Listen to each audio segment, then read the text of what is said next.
Hi guys, welcome to my vlog. Nagtitimpla nga pala dyan si Pinocchio ng Gin Bulag. Kasama namin may birthday na kulay green, si Kevin Kabanganan. Ay, naalog-alog pa nga dyan ni Pinocchio para mabilis daw kaming mahilo. Sinindihan pa nga dyan ni Kevin Kabanganan at nag-apoy na nga guys. Sinindihan pa nga ulit dyan ni birthday boy. Ayan, nagsindi na siya mga kabady. Dahil birthday ni Kabanganan Kevins dyan, papainom nga pala siya kasi wala kaming budget. At ako na unang tatagay guys. Ang sarap nga pala ng timpla ni Pinocchio dyan. At tapos na nga pala ako tumagay dyan. Tinagayan ko na nga rin pala yung pamangkin ko.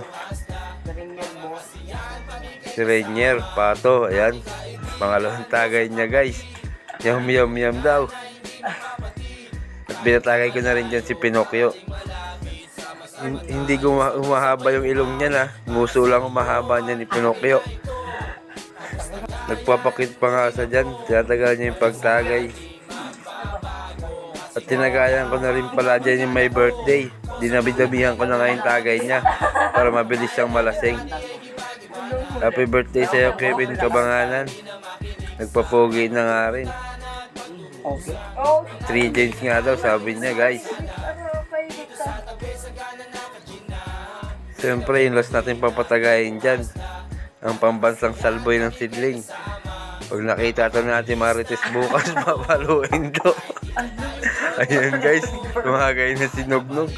Bahala na siya bukas. Pagalitan ni mama niya. Nag-thumbs left na nga kami dyan.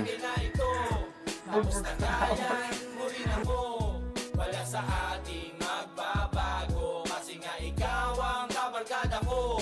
Kosa kahit di na tayo magkasama, tambayan natin dati ay giba-giba na. Alam ko na miss na di na makinig.